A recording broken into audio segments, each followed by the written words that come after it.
નમસ્કાર દર્શક મિત્રો, આપ જોઈ રહ્યા છો કે ન્યૂઝ અને આપની સાથે હું છું હાર્દિકસિંહ રાજપૂત। તો ન્યૂઝરૂમમાં આપણે આજે અનેક મુદ્દાઓ પર ચર્ચા કરવાના છીએ। ત્યારે અત્યારે સૌથી વધારે ચર્ચામાં હોય તેવો મુદ્દો છે તો ધંધુકામાં હત્યાનો મામલો। તેને લઈને અનેક બનાવો સામે આવી રહ્યા છે, અનેક નવા વળાંકો પણ સામે આવી રહ્યા છે। ઠેર ઠેર લોકો તેનો વિરોધ કરી રહ્યા છે, કારણ કે જે રીતે હત્યા કરવામાં આવી છે ત્યારે આ પ્રકારને લઈને અનેક નવા વળાંકો સામે આવી રહ્યા છે। ત્યારે એક નવો વળાંક એ સામે આવ્યો છે કે બોમ્બ સમાન એક પુસ્તક સામે આવ્યું છે, કારણ કે જે પુસ્તકમાં કટ્ટરવાદી નીતિઓ વિશે વાતો કરવામાં આવી છે। આ પુસ્તક જોવા મળ્યું છે જજ્બાએ શહાદત નામનું પુસ્તક જીવતા બોમ્બ સમાન ગણવામાં આવ્યું છે, અને યુવાનોને ભડકાવવા માટે આ પુસ્તકનો ઉપયોગ કરવામાં આવ્યો હોય તે પ્રકારની માહિતી સામે આવી છે। પુસ્તકની 1500 કોપી છપાવી મફતમાં વિતરણ કરવામાં આવી હતી, એટલે કહી શકાય કે યુવાનો ઉપર આનો ઘેરો પત્રાઘાત પડી શકે છે। તો આપણે અંગે વધુ ચર્ચા કરીશું અમારા સહયોગી વિનોદ દેસાઈ સાથે। વિનોદ, જે રીતે આ પુસ્તક સામે આવ્યું છે ને 1500 જેટલી કોપીઓ આપવામાં આવી છે, તો ક્યાંક યુવાનોને ઉશ્કેરવાનો પ્રયત્ન કરવામાં આવ્યો છે, શું કહેવું છે? હાર્દિક, આ જે પુસ્તક છે જજ્બાએ શહાદત, એ જ્યારે આપણા જમાલપુરમાં જે મૌલાના હતા એના ઘરે તપાસ કરતા આ પુસ્તક સામે આવ્યું છે। પરંતુ આખી જો હકીકત જોવા જઈએ તો 25 તારીખે કિશન ભરવાડની જે હત્યા થઈ ત્યારબાદ એક હત્યાના રૂપમાં આખી ઘટનાને જોવાતી હતી, અને અમદાવાદ ગ્રામ્ય પોલીસ એની તપાસ કરતી હતી। પરંતુ એક બાદ એક જે પ્રમાણે કડીઓ મળી, જમાલપુરના એક મૌલાનાનું નામ ખુલ્યું, ત્યારબાદ 2 યુવકોની ધરપકડ થઈ, ત્યારબાદ જે નામ ખુલ્યું જે દિલ્હીના મૌલવી જેનું નામ હતું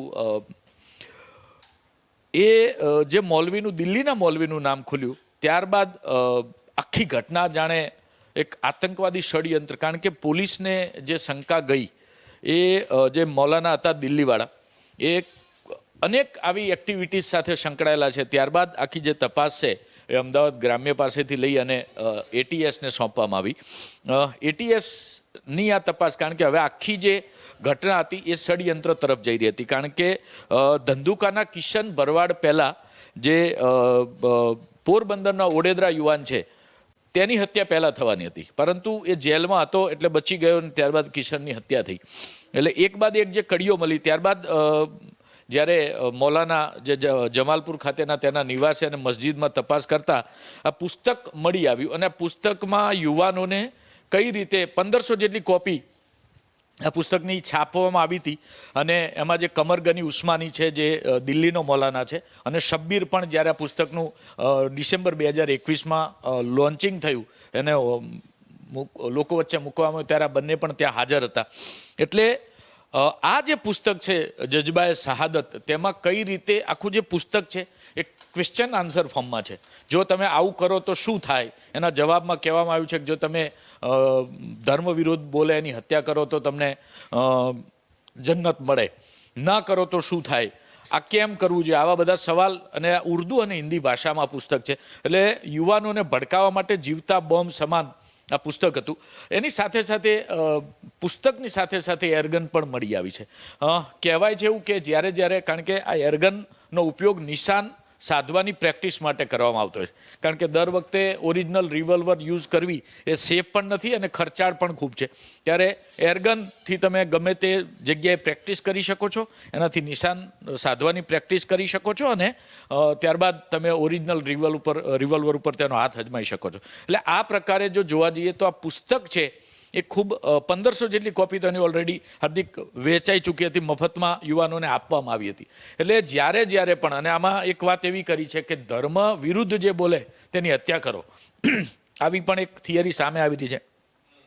એટલે આ પુસ્તક ખૂબ જીવતા બોમ્બ સમાન આ પુસ્તક હતું, અને પોલીસે તેની હવે એક બાદ એક કડીઓ, કારણ કે હજી જે દિલ્હીના મૌલાના છે કમર ગની ઉસ્માની, તેની જે ધરપકડ છે તેના ખુલાસા, હજી ઘણા બધા ખુલાસા થવાના બાકી છે, કારણ કે ત્રિપુરામાં જ્યારે ગયા વર્ષે જે હુમલાઓ થયા તેમાં પણ કમર ગની ઉસ્માનીનું નામ સામે હતું। એટલે હજી ઘણા બધા ખુલાસાઓ, અને જે શંકા વ્યક્ત થઈ રહી છે સરહદ પાર, એટલે પાકિસ્તાનથી આતંકવાદને ચલાવવામાં આવતો હોય તેની પણ કદાચ આવનારા દિવસોમાં પુષ્ટિ થઈ શકે છે। હાર્દિક, હું આપણે બીજો એક સવાલ કરવા માંગીશ કે જે રીતે આ પુસ્તક સામે આવ્યું છે અને કટ્ટરવાદી પંથીઓ ક્યાંક કહી શકાય કે કટ્ટરવાદ ફેલાવવાની વાત કરવામાં આવી છે, 1500 જેટલી કોપીઓ પણ વેચાઈ ચૂકી છે, તો બીજા પણ આવા કટ્ટરવાદીઓ ક્યાંક ઊભા થવાની શક્યતાઓ છે, એ અંગે શું કહો છો? હાર્દિક, આવા પ્રકારના પુસ્તકોથી યુવાનોને ભરમાવાની, એટલે એવું ના કહી શકીએ કે 1500 કોપી વેચાય છે એટલે 1500 યુવાન તૈયાર થયા છે, પરંતુ એક માનસિકતા બદલવા માટે, કારણ કે પુસ્તક છે ને એ દરેક વ્યક્તિના મગજ ઉપર ગહેરી છાપ છોડે છે, એટલે જ ધાર્મિક આપણા જે આગેવાનો હોય અથવા તો સંતો હોય કે દરેક ધર્મના જે વડાઓ હોય તે યુવાનોને અને લોકોને સારા માર્ગે વાળવા માટે ધાર્મિક પુસ્તકોનો સહારો લેતા હોય છે. એમાં એવું નથી કે પર બધા જ પુસ્તક વાંચે છે, પણ એમાંથી ગ્રહણ અમુક લોકો જ કરે છે. એટલે આ 1500 કોપી વેચાઈ એ આશયથી જ હતી કે આ પ્રકારના યુવાનો તૈયાર થાય, પરંતુ તેમાંથી કેટલા આ માર્ગે વળ્યા એ હજી કહી ન શકાય. સંભવતઃ જે પ્રકારે આ લોકોની ધરપકડ થઈ છે એમની સાથે હજી પોલીસ ઇન્ટ્રોગેશન કરશે. એમના તરફ જે એમની રિમાન્ડ દરમિયાન કોઈ મોટા ખુલાસા થાય અથવા તો આવા બીજા નામો, કારણ કે જે રીતે એક શંકા આપણે કે ન્યૂઝ જ વ્યક્ત કરી હતી કે એટીએસની એક ટીમ દિલ્હીમાં છે અને વધુ 5 જેટલા મૌલાનાઓની ધરપકડ થઈ શકે છે, ગમે ત્યારે એનો ખુલાસો થઈ શકે છે. એટલે આ બધા લોકોને જેમ જેમ આગળ તપાસ ચાલતી જશે તેમ તેમ કડીઓ મળશે કે કેટલા યુવાનો આ પુસ્તકમાંથી પ્રેરણા લઈને જોડાયા અથવા તો બીજી રીતે જોડ્યા અથવા તો કોઈ દબાણવશ જોડ્યા કે કંઈ પણ રીતે જે કંઈ હજી જેમ જેમ તપાસ, આ તો ખૂબ લાંબી તપાસ ચાલશે. કારણ કે અમદાવાદ એટીએસની જો વાત કરીએ તો જ્યારે પણ આતંકવાદી મોડ્યુલરની વાત આવે ને જ્યારે અમદાવાદ એટીએસ તપાસમાં જોતરાય છે ત્યારે એના મૂળ સુધી પહોંચી છે. અગાઉ પણ આપણે ઘણી વખત જોયું છે. એટલે એટીએસની આ એક્સપર્ટીઝ છે અને એ રીતે જે તપાસ એ કરી રહ્યા છે એમાં લાગે છે કે જેમ હજી આગળ તપાસ ચાલશે એમ મોટા ખુલાસાઓ થશે, વધુ લોકોના નામ પણ ખુલશે. હાર્દિક, જે રીતે મારા સહયોગીએ માહિતી આપી કે જે રીતે આ પ્રકારની તપાસનો ધમધમાટ શરૂ કરી દેવામાં આવ્યો છે ને આમાં નવા ખુલાસાઓ સામે પણ આવી રહ્યા છે ને હજુ પણ બીજા ઘણા નવા ખુલાસાઓ સામે આવી શકે તેમ છે. તો આપણે વધુ ચર્ચા કરીશું અમારો સહયોગી જીગર પંડ્યા સાથે. જીગર, જે રીતે આ મામલો સામે આવ્યો છે, એટીએસે તપાસનો ધમધમાટ શરૂ કર્યો છે અને ત્યાંથી એરગન અને પુસ્તક મળી આવ્યું છે ને ક્યાંક કહી શકાય કે યુવાનોને ઉશ્કેરવાનો પ્રયત્ન પણ કરવામાં આવ્યો હોય તેવું લાગી રહ્યું છે, શું કહેવું છે? હાર્દિક, જે રીતે એટીએસે તપાસ કરી અને આખી જે સમગ્ર ઘટના હતી તેનો એક ઝીણવટથી અભ્યાસ કર્યો ત્યારે એટીએસ પાસેથી આ જે પુસ્તક અને એરગનને જે મળ્યું તે આપણા નેટવર્ક હેડ વિનોદ દેસાઈએ બધી વિગતવાર વાત કરી, પરંતુ તેનાથી આપણે થોડીક આગળ વાત લઈએ તો જે બ્રેઇનવોશ યુવાનોને કરવામાં આવે છે, વિનોદભાઈએ કહ્યું તે રીતે કે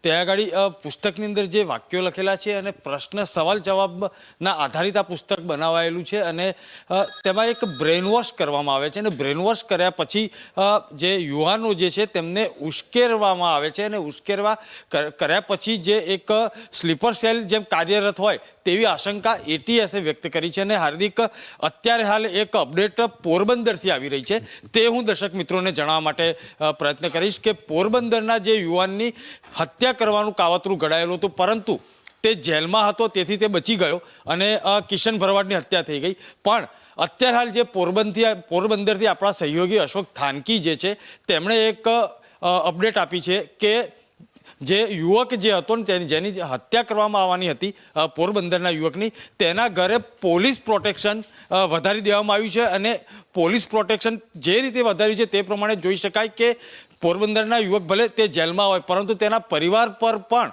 ખતરો હોય તેવું લાગી રહ્યું છે, અથવા તો કોઈ બાતમી મળી હોય અથવા તો એક એલર્ટ મળ્યું હોય તેને લઈને આ એક પોરબંદરના યુવકના ઘરે જે એક સક્રિય થઈ ગઈ છે પોલીસ, તે પણ એક નોંધવું રહ્યું. અને દર્શક મિત્રોને જણાવીએ આપણે કે જે રીતે એટીએસનો તપાસનો જે ધમધમાટ જે ચાલી રહ્યો છે તેનાથી આવનારા દિવસોમાં કંઈક અલગથી જ નવા જે ખુલાસા છે તે સામે આવશે તેવું ચોક્કસ માનવું પડે. જે રીતે જીગરે માહિતી આપી કે જે રીતે આ નવા ખુલાસાઓ સામે આવી રહ્યા છે અને પોરબંદરમાં જે રીતે તેમના ઘરની અંદર કહી શકાય કે જે રીતે પ્રોટેક્શન વધારી દેવામાં આવ્યું છે ત્યારે નવા ખુલાસાઓ સામે આવી રહ્યા છે. એક બાજુ કિશન ભરવાડની હત્યાને લઈને દરેક જગ્યાએ કહી શકાય કે પૂરા ગુજરાતમાં તેના પડઘા પડી રહ્યા છે અને અનેક લોકો વિરોધ પણ કરી રહ્યા છે. લોકો ફાંસી, જે આરોપીઓ છે તેમને ફાંસી આપવાની પણ જાહેરાત કરી ચૂક્યા છે, અનેક ચીમકીઓ પણ ઉચ્ચારી ચૂક્યા છે. તો આપણે વધુ ચર્ચા કરીશું અમારા સહયોગી રાજ વાઢેર સાથે. રાજ, જે પ્રકારે આ મામલો સામે આવ્યો છે ને રાજુ, જે કહી શકાય કે એક પ્રકારે એક બાજુ જે રીતે લોકોમાં અનેક માંગ ઉઠી છે, લોકો અનેક ચર્ચાઓ કરી રહ્યા છે, તેમને આરોપીને સજા આપવાની માંગ કરી રહ્યા છે, ત્યારે આ પ્રકારે નવો મુદ્દો સામે આવ્યો છે. શું કહો છો?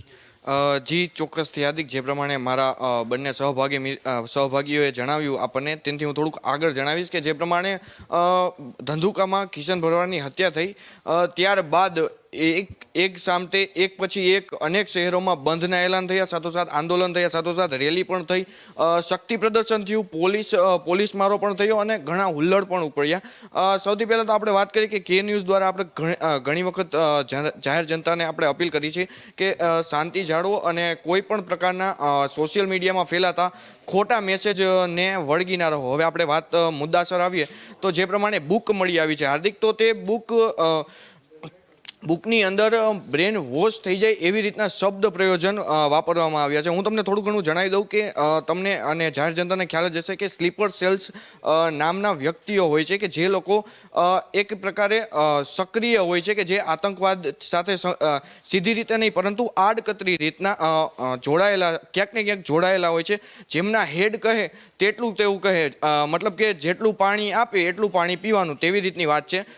તેવી જ રીતનો મુદ્દો અહીં આવે છે. આ મુદ્દાને એટીએસ અંતર્ગત સંકળી લેવામાં આવે છે. હવે એટીએસ કેટલી આગળ વધી શકે તે હવે આપણે જોવાનું રહ્યું. જી હાર્દિક.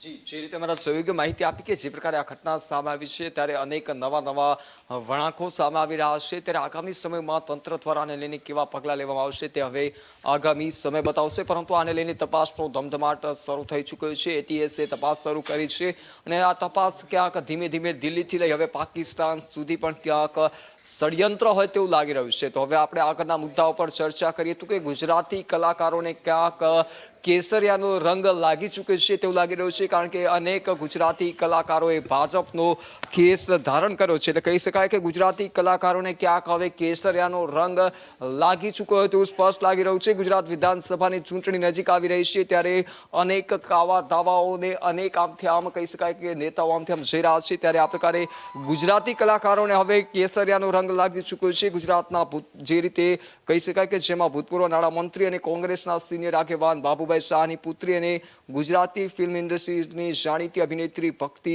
કુબાવતે પણ કહી શકાય કમલમ ખાતેથી કેસરીઓ ધારણ કર્યો છે. એટલે આ રીતે ગુજરાતી કલાકારો હવે ભાજપના સાથે છે, એટલે કહી શકાય કે કેસરિયાનો રંગ હવે ગુજરાતી કલાકારોને લાગ્યો છે. તો આપણે આ અંગે વધુ ચર્ચા કરીશું અમારા સહયોગી સૌલિક ગાંધી પાસે. સૌલિક, જે રીતે કહી શકાય કે ગુજરાતી કલાકારોને હવે ભાજપનો રંગ ક્યાંક કેસરીયો રંગ ધારણ કર્યો છે, તો શું કહેવું છે આપણે? ભાજપને બોલિવૂડ અને જે કહેવાય ગ્લેમર સાથે બહુ જૂનો સંબંધ છે. એ લોકો પહેલેથી જ ગ્લેમરને એનો રાજકારણમાં લાવતા રહ્યા છે. વર્ષો પહેલાં જ્યારે રામાયણ સિરિયલ સુપરહિટ સાબિત થઈ હતી, તેમાં સીતાનું પાત્ર ભજવનાર દીપિકા ચીખલિયાને ભાજપે સંસદમાં મોકલ્યા હતા. આ ઉપરાંત તમે જુઓ તો જે મોટા મોટા કલાકારો છે બોલિવૂડના, હેમા માલિની, અનુપમ ખેર, સની દેઓલ, ઇવન સ્મૃતિ ઈરાની જે અત્યારે મંત્રી છે અને એક જમાનામાં ટીવી સિરિયલમાં બહુ લોકપ્રિય થયા હતા ઘર ઘરે. એટલે ભાજપ માટે આ નવી વાત નથી. પછી એનું જોઈને બીજા પક્ષો પણ શીખ્યા છે, એ લોકો પણ હવે એમના પાર્ટીઓમાં લઈ રહ્યા છે. અને પછી જો ગુજરાતની વાત કરીએ તો કનોડિયા બ્રધર્સ જે હતા, પછી બીજા બી જે છે ઉપેન્દ્ર ત્રિવેદી, અરવિંદ ત્રિવેદી, એટલે આ બધા જ ભાજપમાં જોડાઈ રહ્યા છે. અને હવે તો એવું છે કે બોલિવૂડ અને એટલે અથવા તો જે ફિલ્મ ઇન્ડસ્ટ્રી અને આ રાજકારણ એ બંને ચોલી દામનનું જે સગપણ કે એ ટાઈપનું એ લોકોનું થઈ ગયું છે. જી જી, જે રીતે અમારા સહયોગી માહિતી આપી કે કમલમ ખાતેથી CR પાટીલના હસ્તે કેસ ધારણ કરીને ગુજરાતી કલાકારો ત્યાં જોડાયા છે. તો આપણે અંગે વધુ ચર્ચા કરીશું અમારા સહયોગી મયુર જાની સાથે. મયુર, જે રીતે વાત કરવામાં આવી કે ફરી એકવાર ગુજરાતી કલાકારો ક્યાંક ભાજપનો કેસ ધારણ કર્યો છે અને CR પાટીલે તેમના આવકાર્યા છે, શું કહેવું છે આપનું? છે ને એક ફરીથી તમને એવું કહેવાનું મન થાય કે આ એક્ઝેક્ટલી એ જ થઈ રહ્યું છે જે 1930ના દશકામાં હિટલર જ્યારે સત્તા ઉપર આવ્યો જર્મનીમાં, અને પછી એક વિશ્વયુદ્ધ શરૂ થયું, આપણે જાણીએ છીએ 1939ની અંદરમાં, અને 45માં એ પૂરું થયું. એ જે 15 વર્ષનો સમયગાળો હતો ને, એમાં આ જ એક્ઝેક્ટલી જોવા મળતું હતું તમને. તમે બધાએ જોયું હશે કે આ કોવિડના સમય પહેલાં હિન્દી ફિલ્મ ઇન્ડસ્ટ્રીના જે નામી ગિરામી બધા એક્ટર્સ ને ડાયરેક્ટર્સ ને રાઇટર્સ ને બધા જે છે એ બધા વડાપ્રધાન મોદીને એમના બંગલે, એમના નિવાસસ્થાને મળવા માટે ગયેલા હતા. ને રાષ્ટ્રવાદને પ્રોત્સાહન આપો એ પ્રકારની ફિલ્મો બનવી જોઈએ અને એના ઉપર વડાપ્રધાને એક પોતાની શૈલીમાં લોકોને એક મેસેજ આપેલો હતો. વડાપ્રધાન જ્યારે કોઈને બોલાવીને મેસેજ આપે છે આપણે ત્યાં, ત્યારે એનો મતલબ એવો નીકળે છે કે એ ખાલી મેસેજ નથી, અપીલ નથી, એ એક પ્રકારનો ખરેખર તો નિર્દેશ છે. તો એ પછી આપણે જોઈએ છીએ કે ભારતમાં આપણે ત્યાં રાષ્ટ્રપ્રેમને દર્શાવતી, રાષ્ટ્રવાદને ડિપિક્ટ કરતી ફિલ્મો જે છે એ ખાસ કરીને અક્ષય કુમાર અને અજય દેવગન દ્વારા આપણે જોતા આવીએ છીએ કે સતત એ પ્રકારની ફિલ્મો બની રહી છે. આને હું હિટલરના નાઝી જર્મની સાથે એટલા માટે સરખાવું છું કારણ કે દર્શકોને પણ ગમે, આ જેટલા પણ મિત્રો જોવે છે એમને છૂટ છે. તમે ગૂગલમાં જઈને વિકીપીડિયામાં જશો અને જો આ કીવર્ડ ટાઈપ કરશો કે નાઝિઝમ એન્ડ સિનેમા, તો તમને ખ્યાલ આવશે કે એક આખું પ્રોપોગન્ડા મિનિસ્ટ્રી બનાવવામાં આવેલી હતી, જેના મિનિસ્ટર હતા જોસેફ ગોબેલ્સ. એમનું કામ હતું કે નાઝી વિચારધારા, જે બેઝિકલી નેશનલિસ્ટ એટલે કે જે રાષ્ટ્રવાદી આપણી જે વિચારધારા અત્યારની સરકારની છે, એ જ વિચારધારા એ વખતે નાઝી વિચારધારા તરીકે હિટલરની વિચારધારા હતી. તો એનો પ્રોપોગન્ડા કરવા માટે એ વિચારધારાનો બને એટલો સતત જર્મનીના લોકોમાં અને જર્મની જે દેશો જીતતું જાય તો એ તમામ લોકોમાં પણ એનો ફેલાવો થઈ શકે એના માટે એક આખું જેને કહેવાય કે જર્મનીનું જે એક સિનેમા ઇન્ડસ્ટ્રી જે હતી, ફિલ્મ ઇન્ડસ્ટ્રી હતી, એને ટોટલી એમ જો સમજો કે કેપ્ચર કરી લેવામાં આવેલી હતી. એટલે સરકાર એ સીધું હસ્તાંતરણ તો નહોતું લીધેલું અથવા હસ્તગત સીધી રીતે નહોતી કરેલી, પણ આ જ પ્રકારે એક પ્રકારનો દબાવ અથવા એક પ્રકારનું પ્રેશર ઊભું કરી અને જર્મનીની સિનેમા ઇન્ડસ્ટ્રી જે હતી એને સંપૂર્ણપણે પોતાની વિચારધારાના પ્રભાવ હેઠળ લઈ લીધી હતી. એ જ ઘટના અત્યારે આપણે ત્યાં જોવા મળી રહી છે. તમે રાષ્ટ્રીય સ્તરે જુઓ તો હિન્દી અથવા તો અન્ય પ્રાદેશિક ફિલ્મોના જે કલાકારો છે, ઉત્તર પ્રદેશ, બિહારમાં વાત કરીએ તો રવિ કિશન જે ત્યાંનો સુપરસ્ટાર ગણાય છે, બરોબર છે. દિલ્હીના હમણાં સુધી ભાજપના જે પ્રમુખ હતા મનોજ તિવારી, એ પણ ભોજપુરી ફિલ્મોના સુપરસ્ટાર ગણાય છે. નિરહુઆ કરીને જે છે ભાઈ, એ પણ ત્યાંના સુપરસ્ટાર ગણાય છે. એ બધા લોકોને ભારતીય જનતા પાર્ટી સાથે જોડવાના. આના પહેલાં શરૂઆત આની થઈ હતી એ વિનોદ ખન્ના જેવા અને રાજેશ ખન્ના જેવા લોકો, જ્યારે અમિતાભ બચ્ચન જેવા લોકો જ્યારે રાજકારણમાં પ્રવેશ કર્યો ત્યારથી થઈ હતી. પણ એ વ્યક્તિગત ચોઇસની બાબત હતી. 2014 પછી આપણે જોઈ રહ્યા છીએ કે જે રીતે સિનેમા જગત સાથે જોડાયેલા, કલા જગત સાથે જોડાયેલા લોકો નું સંપૂર્ણપણે લગભગ એક જ રસ્તો છે એમના માટે કે ભારતીય જનતા પાર્ટી સાથે જોડાવું. અને એની એ જે થ્રેડ છે, એ છેડો જે છે એ આપણે એનો અહીંયા ગુજરાતમાં પણ એ આપણે જોઈ રહ્યા છીએ, જેની ઘટના આપણે કાલ જોઈ. હાર્દિક, કે હવે આમાં નામ લીધા છે કે બધા બહુ પ્રખ્યાત કલાકારો નથી, પણ ભાજપમાં જો જોડાઈ જાઓ તો તમે પ્રખ્યાત થઈ જાઓ છો, તો તમે બધી રીતે સૌથી આગળ છો, સૌથી ઉપર જવું સાબિત થઈ જાય છે ઓટોમેટિકલી. એટલે ભક્તિ કુબાવત એક એવું નામ ખરું કે જેને નોંધપાત્ર ફિલ્મો કરેલી છે અને એ નોંધપાત્ર અભિનેત્રી પણ છે. એટલે બાકીના નામો છે એ એટલા એ કન્ટ્રીબ્યુટ કરી રહ્યા છે ગુજરાત સિનેમામાં, પણ એવા કોઈ સુપર ડુપર ઇન્ફ્લુઅન્સિવ નામો નથી, નેમ નથી કે જેના કારણે એવું કહી શકાય કે ગુજરાતી ફિલ્મોના ધોરણધરો ખેરખાઓ ભાજપમાં જોડાઈ ગયા. પણ પ્રસ્તુતિ જે કરવામાં આવેલી છે સમાચારના ભાગરૂપે મીડિયા દ્વારા અથવા તો મીડિયાને જે મોકલવામાં આવેલી પ્રેસ નોટ છે એ છે કે જાણીતા અને નામી ગ્રામી કલાકારો એ ભાજપમાં જોડાઈ ગયા.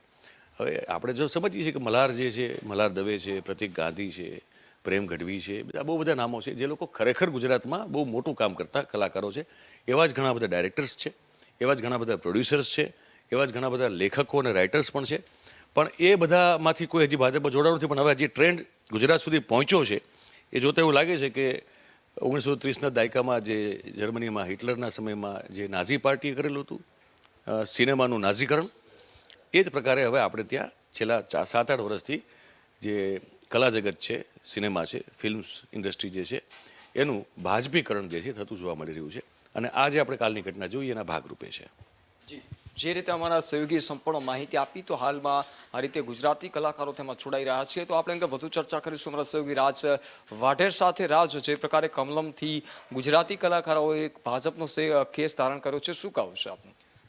જી ચોક્કસપણે જે પ્રમાણે ભક્તિ કુબાવતે ગઈકાલે જ ભાજપનો ખેસ કે CR પાટીલના હસ્તે પહેર્યો છે, તે પ્રમાણે આપણે જાણીએ છીએ કે થોડાક સમય પહેલાં જ ઉત્તર ગુજરાતના અને ગુજરાતના પ્રખ્યાત ગાયક કલાકાર વિજય સુવાળાએ પણ આપ પાર્ટી છોડી અને ભાજપમાં આવીને કમલમ ધારણ કરી લીધું છે. હવે આપણે વાત કરીએ કે છેલ્લા 27 વર્ષથી આ ગુજરાતના તમામ કલા જગત સાથે સંકળાયેલા તમામ કલાકારોમાંથી એવા કલાકારો ભાજપમાં જોડાય છે કે જે નામચીન છે. આપણે વાત કરીએ થોડા ઘણા જેમ કે કનોડિયા બ્રધર્સ છે, મહેશ અને નરેશ કનોડિયા, કે જેઓ કલા જગતના ઉત્તમ કલાકારો હતા, છતાં પણ તેમણે ભાજપ સાથે ભાજપમાં આવી ગયા હતા. ત્યારબાદ આપણે વાત કરીએ ત્રિવેદી બ્રધર્સ કે જે અરવિંદ ત્રિવેદી કે જેઓ રામાયણના લંકેશ તરીકે પ્રખ્યાત થયા હતા અને સાથોસાથ ગુજરાતી ફિલ્મ જગતમાં પણ ઘણા નામચીન કલાકાર હતા. તેમણે પણ ભાજપમાં જોડાઈ અને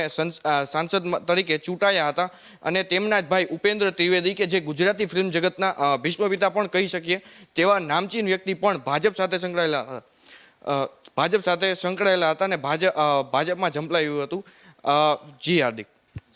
જે રીતે અમારા સહયોગી રાજ વાઢેરે માહિતી આપી કે જે રીતે ગુજરાતમાં જે ગુજરાતી કલાકારો છે તે ક્યાંક ચોક્કસપણે ભાજપમાં જોડાઈ રહ્યા છે અને હવે ચૂંટણીનો રંગ જામી ચૂક્યો છે. તો હવે આપણે આગળના મુદ્દા ઉપર ચર્ચા કરીએ તો કે એક બાજુ કહી શકાય કે કોરોનાનો કહેર છે, ત્યારે ચૂંટણી પ્રચારને લઈને સરકાર દ્વારા ગાઈડલાઈનો જાહેર કરવામાં આવી છે. ચૂંટણી પ્રચારની ગાઈડલાઈન 31 ફેબ્રુઆરી કહી શકાય કે હવે જ્યારે 31 જાન્યુઆરી સુધીની જે ગાઈડલાઈન હતી તેમાં ક્યાંક ફરીથી એકવાર વધારો કરવામાં આવે છે અને આ ગાઈડલાઈન 11 ફેબ્રુઆરી સુધી અમલમાં રહેશે અને 1000 લોકોને મંજૂરી પણ આપવામાં આવી છે. સરકાર દ્વારા જે ગાઈડલાઈન બહાર પાડવામાં આવી હતી તેમાં ફરી એકવાર કહી શકાય કે સુધારો કરવામાં આવ્યો છે અને તે 11 ફેબ્રુઆરી સુધી અમલમાં રહેશે અને 1000 લોકોને મંજૂરી પણ આપવામાં આવી છે. તો આપણે વધુ ચર્ચા કરીશું મારા સહયોગી ફૈઝાન સાથે. ફૈઝાન, એક બાજુ કોરોનાનો કહેર છે, એક બાજુ ચૂંટણી આવી રહી છે, ત્યારે સરકાર દ્વારા ફરી એકવાર ગાઈડલાઈનમાં સુધારો કરવામાં આવે છે અને 11 ફેબ્રુઆરી સુધી વધારો પણ કરાયો છે. શું કહેવું છે આપ? ચોક્કસથી છેલ્લા કેટલાક સમયથી દેશમાં કોરોનાથી અત્યારે આંશિક રાહત મળી છે, પરંતુ આમ ન કહી શકાય. એક તરફ કોરોનાના કાળો કહેર જે છે અત્યારે સમગ્ર દેશમાં કહેર મચાવી રહ્યો છે તેવું પણ લાગી રહ્યું છે. તો બીજી તરફ 5 રાજ્યોમાં આગામી દિવસમાં ચૂંટણીનું જે છે આયોજન કરવામાં આવ્યું છે, જેને લઈને ફરી એકવાર ચૂંટણી આયોગ દ્વારા કડક ગાઈડલાઈનની અમલવારી સાથે જ ચૂંટણી આયોગની તારીખ નક્કી કરવામાં આવી હતી. તેની તારીખમાં જે રોડ શો હોય, પદયાત્રા હોય કે પછી જાહેર સભા હોય, તમામ સભાઓને ડિજિટલ તરીકે રૂપાંતરિત કરવામાં આવે અને લોકોના મેળાવડા ના થાય અને કોરોના સામે રક્ષણ મેળવવા માટે લોકોનું જમાવડું ન થાય તે માટે ડિજિટલ પ્રચાર પ્રસાર માટે તમામ રાજકીય પક્ષોને આદેશ કરવામાં આવ્યા હતા, જેની તારીખ 31 જાન્યુઆરી સુધી જે પ્રતિબંધો છે તે લંબાવવામાં આવ્યા હતા. ફરી એકવાર ચૂંટણી આયોગની આજે બેઠક જે સોમવારે મળી હતી તેમાં જે મહત્વનો નિર્ણય લેવામાં આવ્યો છે, જે તમામ જે પ્રતિબંધો છે આગામી 11 ફેબ્રુઆરી સુધી લંબાવવાનું જે છે નિર્દેશ કરવામાં આવ્યો છે, જેમાં ચૂંટણી આયોગના ચીફ કમિશનર સુશીલ ચંદ્રા દ્વારા આરોગ્ય સચિવ સાથે બેઠક કરવામાં આવી હતી અને બેઠકમાં કોરોનાની પ્રવર્તમાન સ્થિતિ અંગે પણ સમીક્ષા કરવામાં આવી હતી અને લોકો જે રાજકીય પક્ષો છે તેમને પણ આ અંગે ચૂંટણીમાં ચૂંટણીમાં પ્રચાર પ્રસાર ન કરવા અંગે પણ જણાવવામાં આવ્યું હતું. જેને લઈને અગાઉ પણ આપણે જોયું કે ચૂંટણી જે છે તબક્કાવાર યોજાવા જઈ રહી છે અને આગળ ચૂંટણીને લઈને માત્ર ગણતરીના દિવસો બાકી રહ્યા છે. તેમાં જે કેન્દ્રીય ગૃહમંત્રી અમિત શાહ, પ્રધાનમંત્રી નરેન્દ્ર મોદી સહિત યુપીના મુખ્યમંત્રી છે જે યોગી આદિત્યનાથ સહિતના જે ટોચના ગજાના ભાજપના નેતાઓ છે જેમના દ્વારા પ્રચાર પ્રસાર કરવામાં પણ પહેલાથી જ કરી દેવામાં આવ્યો હતો. જેને લઈને ઉત્તર પ્રદેશની વાત કરવામાં આવે તો 7 તબક્કામાં ચૂંટણી યોજાવા જઈ રહી છે, જેમાં 10 ફેબ્રુઆરીથી તેનું પ્રારંભ થવા જઈ રહ્યો છે અને 7 માર્ચ સુધી જે છે તેનું પરિણામ પાર પડશે. તેવી રીતે ગોવાની વાત કરવામાં આવે, મણિપુરની વાત કરવામાં આવે, તમામ પ્રકારે તબક્કાવાર ચૂંટણી યોજાવા જઈ રહી છે અને માર્ચ સુધીમાં તમામનું પરિણામ આવી શકે તેવી શક્યતા આવશે. એવી રીતે તમામ જે આયોજનબદ્ધ રીતે જે કામગીરી કરવામાં આવી રહી છે, પરંતુ જોવાનું એ રહ્યું કે ચૂંટણીના સમય કયા પ્રકારે ગાઈડલાઈનનું પાલન થશે, કેટલી સોશિયલ ડિસ્ટન્સની વાતો થઈ રહી છે, થશે કે નહીં, તે કરવામાં ચૂંટણી પંચ સાથે જે પોલીસનો ચુસ્ત ચાપતો બંદોબસ્ત હોય છે તે કેટલું સક્રિય રહેશે. જી જે રીતે અમારા સહયોગીએ માહિતી આપી ફૈઝાને કે જે રીતે એક બાજુ ચૂંટણીનો માહોલ છે ત્યારે આ નવી ગાઈડલાઇન્સ બહાર પાડવામાં આવી છે, તો આપણે વધુ ચર્ચા કરીશું અમારા સહયોગી જીગર પંડ્યા સાથે. જીગર, જે રીતે કહી શકાય કે એક બાજુ ચૂંટણી આવી રહી છે એટલે સરકારે પોતાની ગાઈડલાઇનમાં કહી શકાય એવું જ કહેવાય ને કે એક બાજુ કારણ કે સરકારની ચૂંટણી આવી રહી છે ત્યારે તેમણે ગાઈડલાઇન્સમાં સુધારો કર્યો છે, 1000 લોકોને મંજૂરી આપી છે, પરંતુ જનતાને હજી રાહત નથી મળી. શું કહું છે આપણે? હાર્દિક, આપણે થોડીક વિસ્તૃત ચર્ચા કરીએ આની કે કોરોના કાળની અંદર જ્યારે એસઓપી અને ગાઈડલાઈન જ્યારે સરકાર બનાવતી હોય છે તેમાં અત્યારે હાલ લગ્નસરાની જે એક સિઝન ચાલી રહી છે તેમાં એમ કહી શકાય કે 150 જેટલા લોકોને આમંત્રણ આપી શકશો તેવી એક ગાઈડલાઈન છે, કારણ કે કોરોનાની ગાઈડલાઈન ચુસ્તપણે પાલન કરવાનું સરકાર દ્વારા જણાવાયેલું છે. એક તરફ આ ગાઈડલાઈન છે અને બીજી તરફ જ્યારે ચૂંટણીઓ જે છે તે યોજાવાની છે ત્યારે ચૂંટણી પંચ, એમ આપણે બધા જાણીએ છીએ કે ભારતના કાયદાની અંદર ચૂંટણી પંચ જે છે તે એક સ્વાયત્ત સંસ્થા છે. તે સરકારનો તેના પર કોઈ હસ્તક્ષેપ જે છે તે નથી હોતો. પરંતુ આ વખતે એવું લાગી રહ્યું છે કે સરકારના ઈશારે કંઈક જો સંસ્થા કરતી હોય સ્વાયત્ત સંસ્થા તો તે ચિંતાનો વિષય છે. તેનું કારણ એ છે કે 1000 લોકોને જ્યારે જાહેર સભાની અંદર બોલાવવાની જો મંજૂરી આપી શકતી હોય તેનો મતલબ એમ છે કે જાહેર સભાની અંદર ખુલ્લા મેદાનની અંદર જો 1000 લોકોની સભા યોજાઈ શકાતી હોય તો ખુલ્લા મેદાનમાં પાર્ટી પ્લોટમાં 150 લોકોને જ મંજૂરી કેમ લગ્નની અંદર? આ એક સવાલ છે. કારણ કે 150 લોકોને જ્યારે કોરોના ગાઈડલાઈન અંતર્ગત આ રીતે બોલાવવા માટેની મંજૂરી આપવામાં આવતી હોય ત્યારે આ પણ એક રાજકીય પક્ષોનો એક પ્રસંગ જ કહેવાય. હાર્દિક, એવું નથી કે ચૂંટણી છે, રાજકીય પક્ષોનો એક પ્રસંગ છે અને દરેક ઉમેદવારો જે છે તે વરરાજા છે અને પોતાના આવનારા 5 વર્ષ માટે તે સત્તા પક્ષે બેસવાના છે અથવા તો વિપક્ષ પક્ષે બેસવાના છે. પણ જ્યારે વરરાજા જે ચૂંટણીના વરરાજાઓ છે તેમની જાહેર સભાને સંબોધવા માટે 1000 લોકોની જો મંજૂરી તંત્ર આપી શકતું હોય તો લગ્નસરાની સિઝન હોય અથવા તો નાગરિકો જે છે તેમના જે અંગત પ્રસંગો જે છે તેમના માટે કોરોના ગાઈડલાઈનને લાગુ કરવી તે એક પ્રશ્ન થઈ રહ્યો છે. કારણ કે પોલીસ તંત્ર જ્યારે રાજકારણી રાજનેતાઓ જે છે ચૂંટણી પક્ષો જે છે ચૂંટણી લડતા હોય જે પક્ષો તે તેમના તાઇફાઓ કરતા હોય ત્યારે પોલીસ તંત્ર ખાસ કરીને મૂક પ્રેક્ષક બનીને જોતું હોય છે. પરંતુ સામાન્ય નાગરિકને ઘરે કોઈ પ્રસંગ હોય તો ચેકિંગ કરવાના બહાને ત્યાં આગળ પહોંચી જતા હોય છે અને જે તેમનો પ્રસંગ હોય છે તેમાં પણ હસ્તક્ષેપ કરતા હોય છે. ત્યારે આ કેટલું યોગ્ય? આપણે કે ન્યૂઝના માધ્યમથી પણ તંત્રને અપીલ કરીએ કે જે કંઈ એસઓપી બનાવીએ તે સમાન જે નાગરિકો જે છે તે પ્રમાણે એક સમાન રીતે ત્યાં આગળ તેનો યોગ્ય અમલ થાય તે પણ જોવું જરૂરી છે. જી હાર્દિક.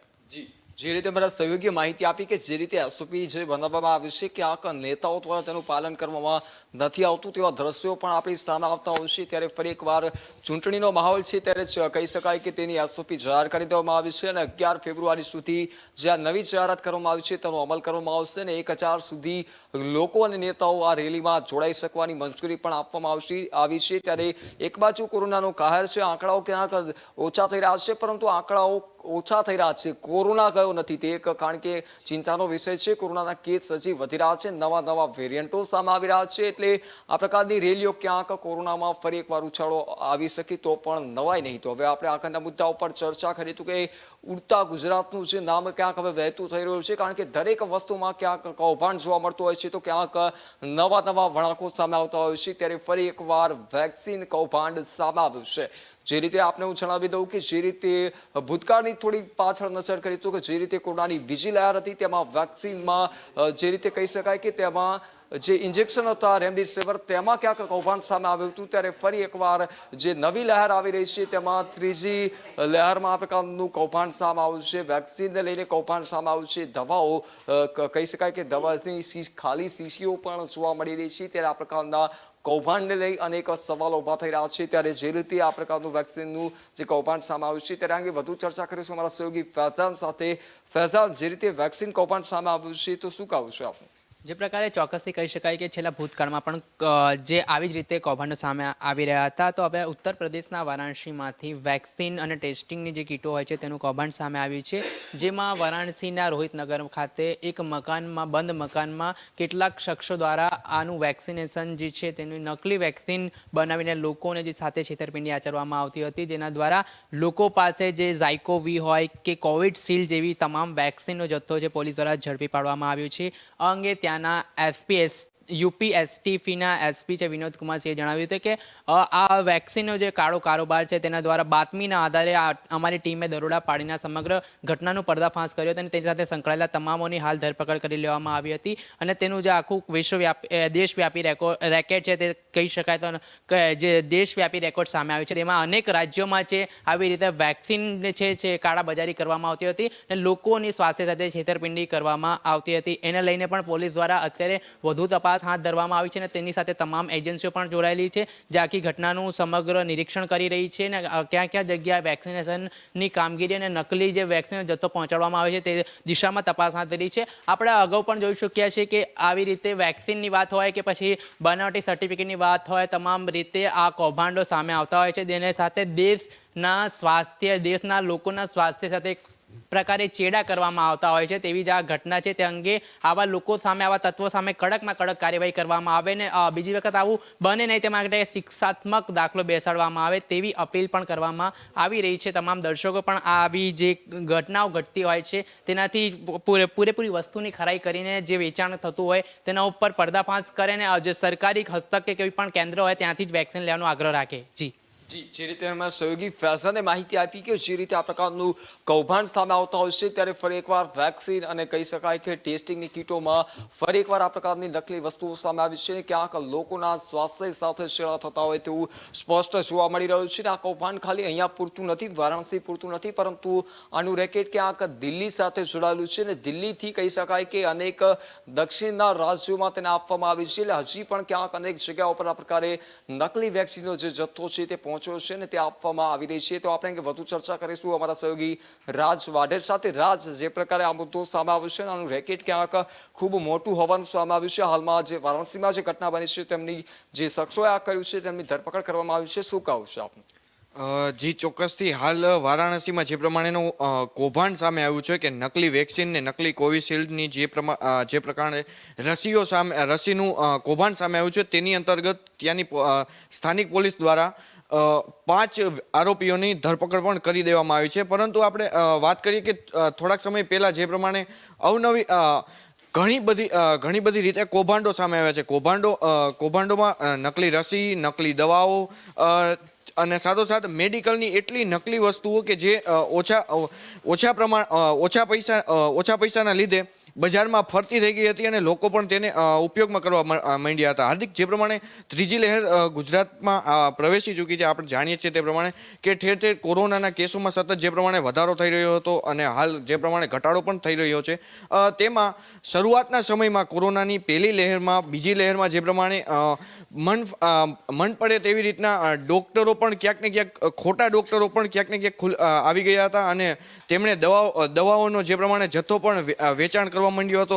હવે સ્થાનિક લોકોને તો ખ્યાલ નથી પડતી અમુક બાબતની, મેડિકલની, તો તેમાં પણ ખોટા ડોક્ટરો દ્વારા જે પ્રમાણે લોકોના સ્વાસ્થ્ય સાથે જે પ્રમાણે ચેડા કરવામાં આવતા હતા, તો આપણે જાણી શકીએ છીએ કે આની અંદર કેટલા બધા આરોપીઓ સંડોવાયેલો હોય છે. હવે જે પ્રમાણે વારાણસીમાંથી કૌભાંડ બહાર આવ્યું છે તેની અંતર્ગત 5 આરોપીની તો ધરપકડ થઈ જ છે, સાથોસાથ આગળની પણ પૂછપરછ જારી છે. જી હાર્દિક. જી, જે રીતે અમારા સહયોગી રાજ વાઢેરે માહિતી આપી કે આગળની તપાસ પોલીસે શરૂ કરી છે, પરંતુ આ જે વસ્તુ જે સામે આવી છે તે ખૂબ જ ગંભીર મુદ્દો છે. તો આપણે આગળ વધુ ચર્ચા કરીશું અમારા સહયોગી જીગર પંડ્યા સાથે. જીગર, જે રીતે વારાણસીમાં આ પ્રકારનું કૌભાંડ સામે આવ્યું છે, આનો છેડો ક્યાંક દિલ્હી સાથે જોડાયેલો હતો અને દિલ્હીથી દક્ષિણના રાજ્યોમાં તેને વહેંચવામાં આવી છે. શું કહું છે આપનું?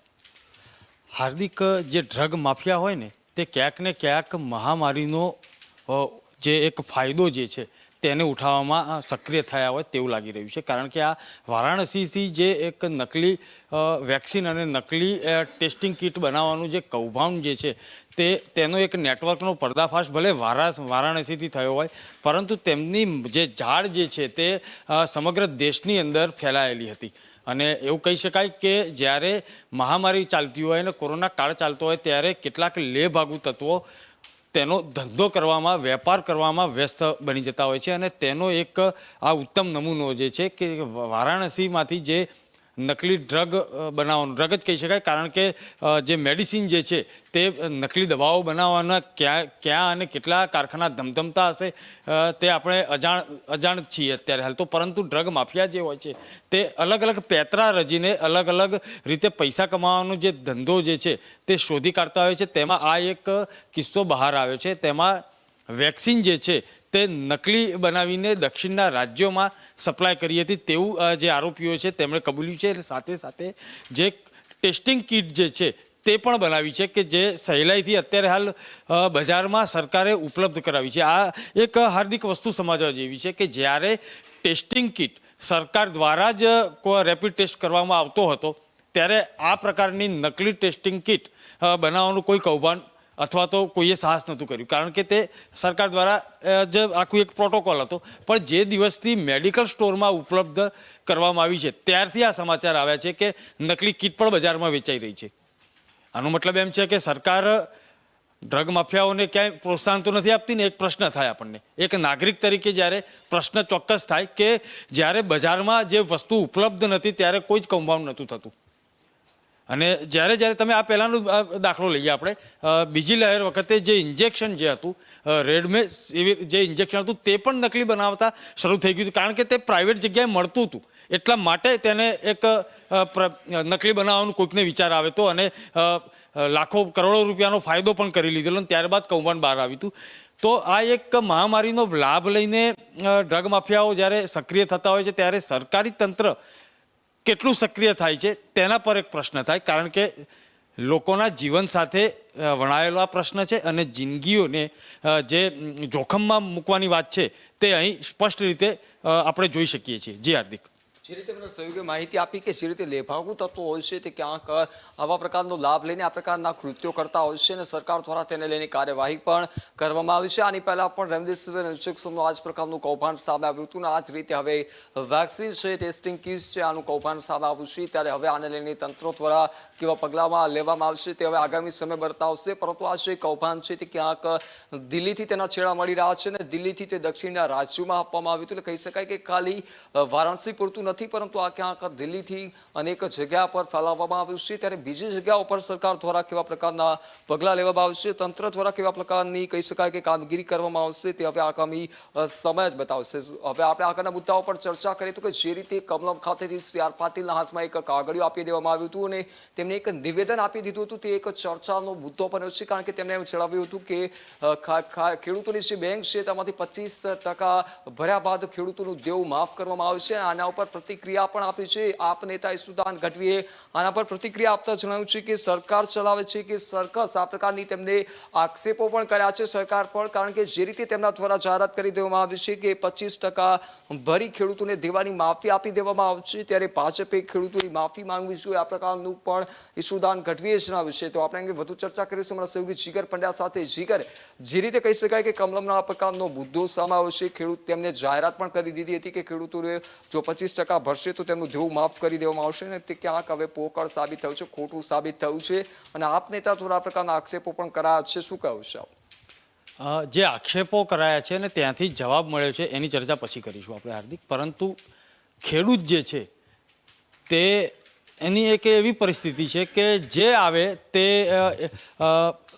એને રમાડી જાય અથવા તો લોલીપોપ ખવડાવી જાય અને વર્ષોથી આ નીતિ ચાલી રહી છે. એમ નથી કહી શકતા કે આપણે એમ નથી કહેતા કે અત્યારે છેલ્લા 5-10 વર્ષથી જ આ લોલીપોપ ખવડાવવાનું છે, પહેલેથી જ એવું છે. પણ છેલ્લા 2 દાયકાથી આનું પ્રમાણ વધ્યું છે. પહેલાં પણ હતું ને અત્યારે પણ છે, પણ લોલીપોપ બતાવવાનું ખવડાવવાનું જે પ્રમાણ જે છેલ્લા 2 દાયકાથી વધ્યું છે તેની આપણે એક દર્શક મિત્રોને જણાવીએ કે ખેડૂતોને કઈ રીતે મૂર્ખ સરકાર બનાવતી હોય છે. તેની વાત કરીએ તો આપણે એક જે રીતે આપણે ખેડૂતોને અલગ અલગ રીતે સહાય આપવાના મામલે પણ સરકાર ક્યાંક લોલીપોપ આપતી હોય છે અને ત્યારબાદ 200, 500, 1000, 2500 ના આંકડાની માયાજાળ જે છે તે રચીને આટલા ખેડૂતોને અમે સહાય આપી. ખરેખર જોઈએ ને ગ્રાઉન્ડ લેવલનો જે ખેડૂત જે છે ને કે જે નાના નાના ટુકડામાં ખેતી કરે છે, નાનો ખેડૂત છે, તેની પાસે સહાય પહોંચતી નથી અથવા તો સહાય પહોંચતા કેટલો તેના નાકે દમ આવી જતો હશે તેના ગ્રાઉન્ડ રિપોર્ટ પરથી આપણે જોઈ શકીએ છીએ હાર્દિક. કે એક સામાન્ય દાખલો આપીએ કે 6-8 મહિના પહેલાં, હજી તાજેતરની જ વાત કરીએ આપણે, જૂની વાત પછી કરીશું, પહેલાં જે એક 6-7 મહિના પહેલાંની વાત છે કે ભૂતકાળની વિજય રૂપાણી સરકારે એક યોજના શરૂ કરી હતી. તેના 5 વર્ષ પૂરા થયા ત્યારે એક યોજનાની જાહેરાત કરી હતી. ભાજપ સરકાર તેના અમુક દિવસો અમુક વર્ષ પૂરા થવાની ઉજવણીમાં ખૂબ માહેર છે, તે અલગ ચર્ચાનો વિષય છે. પણ જ્યારે રૂપાણી સરકારે 5 વર્ષ પૂરા થયાની ઉજવણી કરી હતી ત્યારે હાર્દિક એક ખેડૂતો માટે એક જે સૂર્યોદય યોજના કરીને એક લોલીપોપ પકડાઈ દીધેલું ખેડૂતોને. તેમાં એવું જણાવ્યું હતું કે દિવસે 8 કલાક વીજળી આપીશું. હવે દિવસે જો 8 કલાક વીજળી આપવાની વાત આજથી 6-8 મહિના પહેલા રૂપાણી સરકાર હતી એ અલગ મુદ્દો છે કે રૂપાણી સરકારને ઘર ભેગી કરી દઈને નવી સરકાર રચવામાં આવી, તે અલગ વાત છે. પરંતુ 5-6 મહિના પહેલાં જ્યારે રૂપાણી સરકારે પોતાના 5 વર્ષ પૂરા થવાની ઉજવણીમાં ખેડૂતો માટેનું એક લોલીપોપ વહેતું મૂકી દીધેલું યોજનાના નામે, તે સૂર્યોદય યોજના હતી ને સૂર્યોદય યોજના અંતર્ગત દિવસના 8 કલાક ખેડૂતોને વીજળી આપવામાં આવશે. આજે સૂર્યોદય યોજનાનો સૂર્યોદય હજી સુધી થયો જ નથી. હાર્દિક, આ એક ક્રૂર મજાક હતી ખેડૂતો માટેની. ત્યાર પછી આ ફરીથી બીજી મજાક આવી છે કે ખેડૂતો 25% રૂપિયા ભરી દે એટલે તેમનું દેવું માફ. આ બધી જે લોલીપોપો જે છે ને તે ખેડૂતો અને નાગરિકો જોઈ રહ્યા છે અને જ્યારે સમય આવશે ત્યારે તેમનું અકળ જે મૌન જે છે તે ચૂંટણી સમયે બતાવશે. અને આ વખતે તો સરકાર અને વિપક્ષ બંને ભૂલવું ના જોઈએ કે આ વખતે જે એક વિકલ્પ આપેલો છે કે કોઈને પણ મત નહીં, તે વિકલ્પ દબાવતા પણ નાગરિક અચકાશે નહીં. કારણ કે જે પ્રમાણે ખેડૂતોનો ઉપયોગ થાય છે રાજકારણની અંદર, તેને લઈને ખેડૂતો વર્ષોથી નારાજ છે. પણ આ વખતે તો હદ થઈ ગઈ છે. વચ્ચે એવા સમાચાર આવેલા કે ભૂપેન્દ્ર પટેલની સરકારે 121 દિવસની ઉજવણી કરી અને ત્યારબાદ જૂની જે સરકાર હતી, જૂની એટલે રૂપાણી સરકારની વાત કરીએ, તેની કેટલીક યોજનાઓ જે છે તે અમલમાં નથી મુકાઈ અથવા તો તેનો એક કામ નથી થઈ શક્યું, તે બધી અભરાઈએ ચડાવી દેવાશે. તો આ સૂર્યોદય જે યોજના જે છે તે હાર્દિક એવી શંકા જે છે કે તેને પણ અભરાઈએ ચડાવી દેવાઈ છે અને આ સૂર્યોદય યોજનાનો ક્યારે પણ સૂર્યોદય નહીં થાય. તેનો મતલબ એમ છે કે જગતના તાતને રાત્રે વીજળી મળશે અને ઠંડીમાં ઠૂઠવાતા પણ તેને રાત્રે જ સિંચાઈ માટેનું પાણી જે છે તે વાળવા માટે રાત્રે જવું પડશે. આ પ્રકારની લોલીપોપો જ્યારે સરકાર આપતી હોય ત્યારે આ જે કમલમમાંથી એક પ્રકારનું પડીકું ફેંકાયું છે તેની પ્રતિક્રિયા ભલે ઈશુદાન ગઢવીએ આપી હોય, પરંતુ ખેડૂત પણ મરક હસી રહ્યો છે કે કેટલા મૂર્ખ બનાવે છે. જી હાર્દિક. જી, જે રીતે મારા સહયોગીએ સંપૂર્ણ માહિતી આપી કે આવી તો અનેક લોલીપોપો ખેડૂતોને આપવામાં આવી છે અને આ જે મુદ્દો સામે આવ્યો છે તેને લઈને ક્યાંક ગરમાવો પણ જોવા મળી રહ્યો છે. તો આપણે આગળ વધુ ચર્ચા કરીશું અમારા સહયોગી ફૈઝાન સાથે. ફૈઝાન, જે પ્રકારે આ મુદ્દો સામે આવ્યો છે ક્યાંક હાસ્યાસ્પદ મુદ્દો પણ કહી શકાય, કારણ કે સરકાર દ્વારા એક થોડા સમય પહેલા જાહેરાત કરી દેવામાં આવી છે અને થોડા સમય પછી કહેવામાં આવે છે કે આ ખોટું છે, પોકળ છે. આ પ્રકારની માહિતી સામે આવે છે ત્યારે ઈશુદાન ગઢવીએ પ્રતિક્રિયા પણ આપી છે અને તેમણે કહ્યું છે કે આ સરકાર છે કે અથવા સર્કસ તે જ ખબર પડતી નથી. શું કહું છે આપ? ઈશુદાન ગઢવી જે છે પહેલાં પોતે એક ચેનલમાં કામ કરી ચૂક્યા છે અને તેમણે તમામ એવા મુદ્દાઓ ખેડૂતો પ્રત્યે પણ ઉઠાવ્યા છે જે આપણે જોયા પણ છે ભૂતકાળમાં. અત્યારે રાજકીય પક્ષ તરીકે એમણે ભૂમિકા હવે વધારે વિરોધ પ્રદર્શન કરવાની થઈ ચૂકી હોય તેવું લાગી રહ્યું છે અને તેમાં ઈશુદાન ગઢવી દ્વારા કટાક્ષ કરવામાં આવ્યું છે કે સરકાર ચલાવે છે એટલે સત્તા પક્ષને આવો પ્રશ્ન કરી રહી છે. પ્રશ્ન કરવામાં આવ્યું છે કે સરકાર ચલાવે છે કે સર્કસ ચલાવે છે. એટલે જે આ જાહેરાત કરવામાં આવી છે કે 25% રકમ સાથે સંપૂર્ણ દેવો માફ કરી દેવામાં આવે, તેમાં ભાજપ પ્રદેશ અધ્યક્ષ CR પાટીલ દ્વારા એવું કહેવામાં આવ્યું હતું અને મીડિયામાં પણ સંબોધન કરવામાં આવ્યું હતું, જેને લઈને મુખ્યમંત્રી ભૂપેન્દ્ર પટેલ દ્વારા પણ આ અંગે વાતચીત કરવામાં આવી હતી. પરંતુ કહેવાની વાત આ છે કે છેલ્લા કેટલાક સમયથી જગતનો તાત, અન્નદાતા જે છે ત્રાહિમામ પોકારી ગયો છે. જે પછી કમોસમી વરસાદ હોય કે માવઠાના કારણે છેલ્લા ભૂતકાળથી વર્તમાન સમયમાં છે જેને નુકસાન જ વેઠવાનો વારો આવ્યો છે. જાણે કે એનું જન્મ જ નુકસાન વેઠવા માટે થયું તેવું લાગી રહ્યું છે. ત્યારે સરકાર દ્વારા અવનવી યોજનાઓ લાવવામાં આવતી હોય છે કે સરકારની આનાથી ખેડૂતોને આનાથી રાહત મળશે, સહાય મળશે. તે માટે અત્યારે આપણે જોઈએ કે સરકારે અત્યારે બધા જ ખેડૂતો માટે સ્માર્ટફોનની વાત કરી હતી કે સ્માર્ટફોન આપવામાં આવે છે તે અંગે. અને જે કમોસમી વરસાદ પડવાની સાથે જે પાક આખું જે નુકસાન પામ્યું હતું તેના પગલે આપણા રાજ્ય સરકારના પ્રવક્તા અને શિક્ષણ મંત્રી જીતુ વાઘાણીએ એટલી મોટી જાહેરાત કરી હતી કે 500 કરોડની સહાય જે છે ખેડૂતોને ચૂકવવામાં આવશે. પરંતુ અત્યાર સુધી તે માત્ર કાગળ પૂરતી સીમિત હોય તેવું લાગી રહ્યું છે. અત્યારે એકે જગ્યાએ સહાયની જે વાત હતી તે સાર્થકના સાબિત થઈ રહ્યું તેવું લાગી રહ્યું છે. પરંતુ એ ખેડૂતો માટેનો પ્રશ્ન છે જે હંમેશા માટે જે નર્કકાર બન્યો હોય તેવું લાગી રહ્યું છે કે અત્યારે મોટા મોટા સ્વપ્નાઓ કરવામાં આવતા હોય છે, એમને દાવાઓ આપવામાં આવતા હોય છે, એમને વિશ્વાસમાં લેવામાં આવતો હોય છે. કેમ કે ચૂંટણી માટે ખેડૂતો પણ એક ફેક્ટર છે, એક એવું સંગઠન છે કે જેના દ્વારા ઘણો પ્રભાવ પડતો હોય છે ચૂંટણીમાં. જો ખેડૂતોને નારાજ કરવામાં આવે તો ચોક્કસથી સત્તા પક્ષને મોટું નુકસાન થઈ શકે તેવી શક્યતા છે, જેને લઈને અવારનવાર તેમના દ્વારા મોટી મોટી લોલીપોપો આપવામાં આવતી હોય છે. તો પરંતુ તે કાયદા જે દાવાઓ છે તે માત્ર કાગળ પૂરતા સીમિત હોય તેવા લાગતા હોય છે. કે વીજળીની વાત કરવામાં આવે તો અત્યારે આપણે ગુજરાત એવું રાજ્ય છે કે જ્યાં 24 કલાક શહેરોમાં વીજળી પ્રાપ્ત થાય છે, પરંતુ અત્યારે ગામડાઓ એટલા વિકસિત થયા નથી. ગતિશીલ ગુજરાતની વાત કરતા હોઈએ છીએ આપણે, વૈશ્વિક મોડેલ ગુજરાત કહેતા હોઈએ છીએ, પરંતુ ગુજરાતના અંતરિયાળ ગામડાઓ એવા છે કે જ્યાં અત્યારે પૂરતી જે છે વીજળીઓ મળતી નથી. ખેડૂતોને જે છે રાત્રિ દરમિયાન તેમના ખેડૂતોમાં પાક વાવવા માટે જવા પડે છે. એટલે ખેડૂતો માટે અત્યારે વિકાસ થયું જ નથી, વિકસિત થયું જ નથી. વિકસિત છે જે ઔદ્યોગિક કંપનીઓ માટે થયું છે, મોટા મોટા રાજકીય નેતાઓનું થયું છે તેવું કહી શકાય તો કોઈ નવાઈ નહીં. ખેડૂતો માટે જે આ સમયસર સહાય ચૂકવવામાં આવે તેવી પણ જનતા પણ માંગ કરે છે. ને કેમ કે એ વ્યક્તિ છે એ લોકો પોતે હળ ચલાવીને મજૂરી મહેનત તનતોડ મહેનત કરીને જે આપણા માટે કામ કરતા હોય છે તેમને તેમનું પૂરતું જે સહાય છે તે ચૂકવવામાં આવે તેવી રાજ્ય સરકારને પણ અપીલ કરીએ છીએ. જી જે રીતે અમારા સહયોગી ફેઝાને માહિતી આપી કે જે રીતે ખેડૂત તનતોડ મહેનત કરી અને અન્ન પૂરું પાડે છે ત્યારે તેમની ચોક્કસપણે જે તેમની જરૂરિયાતો છે તેને પૂરી કરવામાં આવે, પરંતુ ક્યાંક ખેડૂતોને જે મોટા લોલીપોપ ગાળવામાં આવતા હોય તેવું લાગી રહ્યું છે. કારણ કે વારંવાર આ પ્રકારના મુદ્દાઓ સામે આવતા હોય છે, આની યોજનાઓ બનાવવામાં આવે છે, પરંતુ યોજનાનો અમલ ક્યારે થશે તે એક સવાલ થઈ રહ્યો છે. ત્યારે ખેડૂતોને કહી શકાય કે હાલમાં તો આ પ્રકારનો લોલીપોપ આપવામાં આવ્યો હતો ને આ પ્રકારે કઈ રાજકીય કહી શકાય કે હસી પાત્ર બન્યો છે. કારણ કે જે રીતે તેમણે કમલમમાંથી આ પ્રકારની જાહેરાત કરી હતી ને ત્યારબાદ તેના પર આપ નેતા ઈસુદાન ગઢવીએ પ્રતિક્રિયા પણ આપી છે. તેમણે કહ્યું છે કે ભાજપ સરકાર ચલાવે છે કે સર્કસ, અથવા તો જે ભાજપે આ અંગે ખેડૂતોની માફી પણ માંગવી જોઈએ આ પ્રકારની તેમને જાહેરાત પણ કરી છે. તો હવે આપણે આગળના મુદ્દાઓ પર ચર્ચા કરીએ તો કે પેગાસસ જાસૂસીને લઈને અનેક વખત મુદ્દો છે જે ચર્ચામાં બનતો હોય છે, ત્યારે કોંગ્રેસે ફરી એકવાર જે રીતે તેના ધરણા શરૂ કર્યા છે. કારણ કે પેગાસસ જાસૂસીને લઈને જે પ્રકારે આ મુદ્દો સામે આવ્યો છે તેને લઈને સરકારે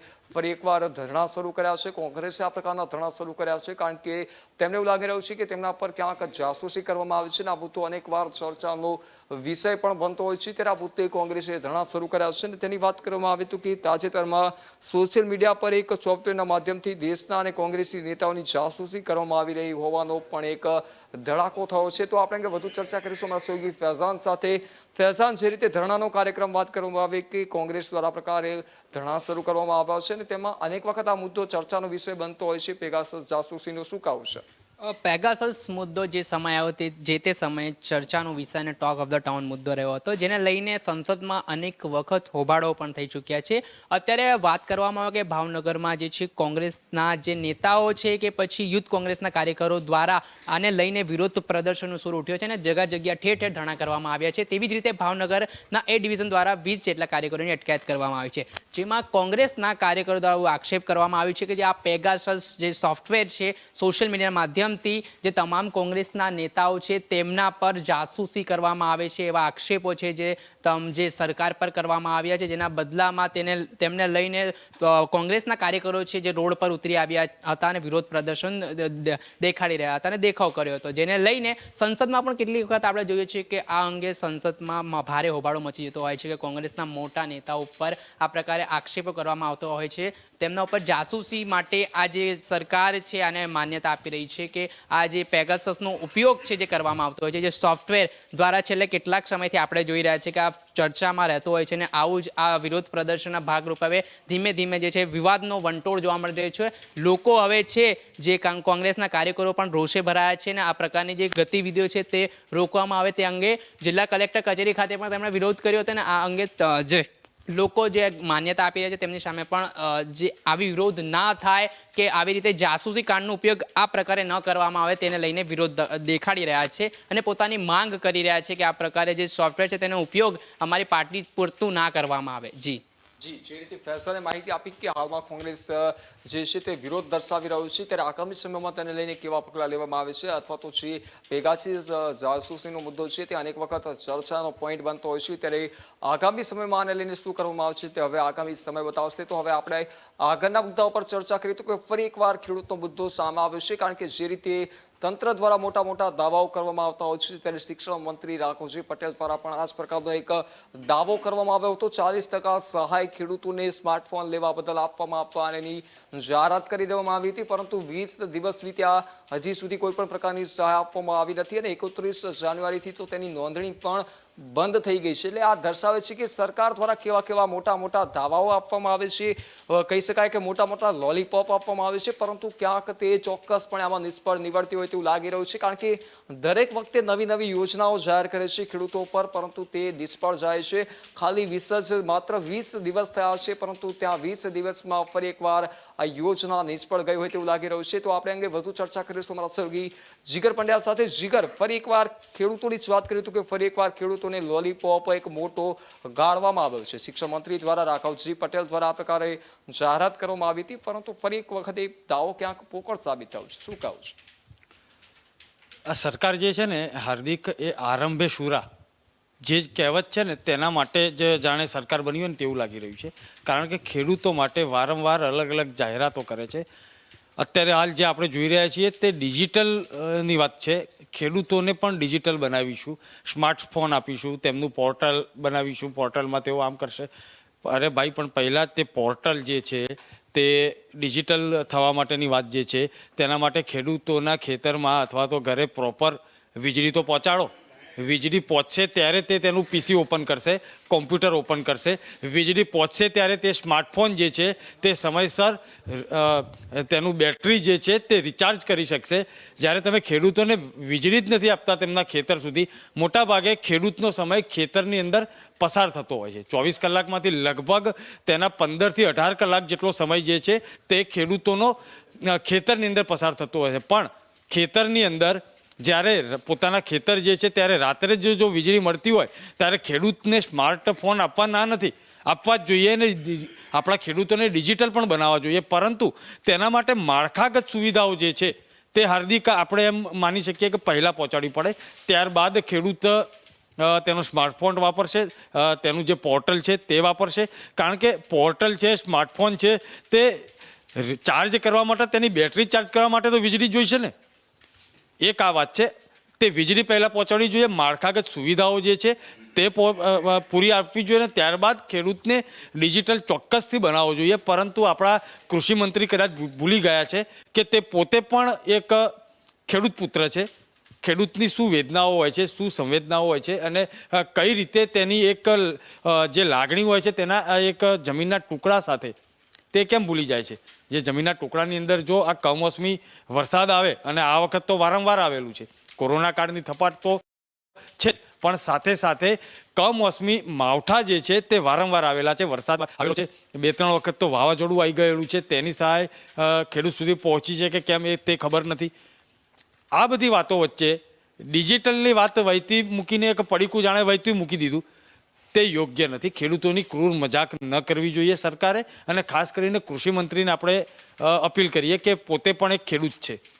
ખેડૂતની મજાક આ રીતે કરતાં પહેલાં વિચાર કરવો જોઈએ કે ખેડૂતની માળખાગત સુવિધાઓ શું છે, કઈ રીતે તેને આપણે પૂરી પાડીએ જેનાથી ખેડૂત તેની ટેકનોલોજીમાં આગળ આવે. ખેતી જે છે તે ટેકનોલોજી શીખીને જે સરળતાથી જે એક ખેતી કરી શકાય તેવા સાધનો તેને કેવી રીતે ઉપલબ્ધ કરીએ તે એક વાત કરવી જોઈએ. સાથે સાથે જે પ્રાકૃતિક ખેતીની હમણાં વાત કરેલી, આ જ સરકારે વાત કરેલી હતી, ખૂબ સરસ વાત હતી. પરંતુ આટલા વર્ષો પછી રસાયણ જે ખાતરો જે છે તે વેચ્યા પછી, લોકોના સ્વાસ્થ્ય સાથે ચેડા કર્યા પછી પ્રાકૃતિક ખેતી તરફ વળવાનું આવે. અરે ભાઈ, પ્રાકૃતિક ખેતી તો આપણી જે ભારતની ધરોહર છે, આપણી ભારતીય સંસ્કૃતિની અંદર સદીઓ પહેલાં ઋષિમુનિઓએ પણ પ્રાકૃતિક ખેતીની વાત કરેલી છે, તેને બીજા દેશોએ અપનાવેલી છે. ત્યારે આપણી સરકાર અને આપણા નેતાઓ અત્યારે હાલ પ્રાકૃતિક ખેતીની વાત કરી રહ્યા છે. સારી વાત છે, પણ પહેલાં ખેડૂતોને તેના માટેના સંસાધન કરવા માટેના જે એક સાધનો જે હોય તે તો પહોંચાડવા પડશે ને. માળખાગત સુવિધાઓ પહોંચશે તો ખેડૂત સમૃદ્ધ બનશે અને ત્યારબાદ ખેડૂત સ્માર્ટ બનશે. આપણી આ એક કે ન્યૂઝ તરફથી પણ સરકારને અપીલ છે. જી હાર્દિક. જી, જે રીતે મને સહયોગી માહિતી આપી કે આ કંઈક આ દાવાઓ સરકાર દ્વારા કરવામાં આવતા હોય છે, ક્યાંક જોશમાં આવીને હોશ ખોઈ બેઠતી હોય તેવું લાગી રહ્યું છે. કારણ કે વારંવાર ખેડૂતોને લઈને આવા પ્રકારના દાવાઓ કરવામાં આવે છે ક્યાંક ચોક્કસપણે ચર્ચાનો વિષય બનતો હોય છે જે રીતે અત્યારે કહી શકાય કે જે રીતે કૃષિ મંત્રી રાઘવજી પટેલ દ્વારા આ પ્રકારનો દાવો કરવામાં આવ્યો હતો એ દાવો અત્યારે પોકળ સાબિત થઈ રહ્યો છે કારણ કે 40% સબસિડી આપવાની જે વાત કરવામાં આવી હતી હજી માત્ર 20 દિવસ વીત્યા છે ત્યારે જ આ દાવો પોકળ સાબિત થયો છે તો આપણે વિચાર કરી શકીએ છીએ કે સરકાર દ્વારા મોટી જાહેરાતો કરવામાં આવી રહી છે ચૂંટણી આવી રહી છે એટલે લોભાવણી લાલચો આપવામાં આવતી હોય તેવું લાગી રહ્યું છે ત્યારે ખેડૂતોને લઈને આ મુદ્દો ક્યાંક કહી શકાય કે ચર્ચાનો વિષય બન્યો છે ને વારંવાર ખેડૂતો સાથે આ પ્રકારના મુદ્દાઓ સામે આવતા હોય છે આ પ્રકારની જે માહિતી સામે આવતી હોય છે ક્યાંક નેતાઓ જોશમાં આવીને હોશ કોઈ બેઠતા હોય તેવું લાગી રહ્યું છે કારણ કે એક બાજુ પોકળ દાવાઓ જે છે મોટા દાવાઓ મોટી જાહેરાતો કરી દેવામાં આવે છે કારણ કે ચૂંટણીને લઈને આગામી સમયમાં ચૂંટણી આવી રહી છે વિધાનસભાની ચૂંટણી માથે છે ત્યારે આ પ્રકારના દાવાઓ કરવામાં આવે છે પરંતુ આ દાવાઓ ક્યાંક ચોક્કસપણે પોકળ સાબિત થઈ રહ્યા છે આ પહેલો એવો દાવો નથી આવા તો અનેક દાવાઓ પોકળ સાબિત થઈ ગયા જે રીતે અમારા સહયોગી જીગર પંડ્યાએ માહિતી આપી કે જે રીતે આની પહેલા પણ વીજળીને લઈને સૂર્યોદયની જે યોજના હતી તે શરૂ કરવામાં આવી હતી પરંતુ હજી સુધી તેનો સૂર્યોદય થયો નથી ત્યારે આ પ્રકારે સરકાર દ્વારા જાહેરાતો કરવામાં આવે છે પરંતુ તેની સૂર્યોદય અથવા તો કહી શકાય કે તે યોજનાઓ ક્યારે અમલમાં મુકાશે અને યોજના અમલમાં મુકાશે તો ક્યાં સુધી તેનો લાભ મળશે તે એક સવાલ થતો હોય છે કારણ કે જે રીતે હાલની જ વાત કરીએ તો કે મોબાઈલ અપાવવા માટે કહી શકાય કે આ પ્રકારની જાહેરાત કરવામાં આવી છે 40% સબસિડી આપવાની જાહેરાત કરવામાં આવી છે માત્ર 20 દિવસ વીત્યા છે હજી સુધી કોઈ પણ જાહેરાત જે રીતે કરી છે તેની કોઈ સબસિડી મળી નથી અને હજી સુધી અને 31 જાન્યુઆરીથી તો આ પ્રકારનું જે નોંધણી થતી હતી તે પણ બંધ થઈ ગયું છે એટલે તંત્રની કામગીરી છે જે સરકારની કામગીરી છે તેના પર અનેક સવાલ ઉઠી રહ્યા છે કારણ કે જે રીતે જગતનો તાત કહી શકાય કે જનતા માટે જે અન્ન પૂરું પાડી રહ્યો છે તનતોડ મહેનત કરી અને જનતા માટે જે કહી શકાય કે જે અન્ન પૂરું પાડી રહ્યો છે ત્યારે જગતના તાતની જે વેદના છે તે હાલની સરકાર હવે સમજવા તૈયાર નથી તો અત્યારે હાલ ન્યૂઝરૂમમાં બસ આટલું જ વધુ સમાચારો માટે જોતા રહો કે ન્યૂઝ મને આપશો.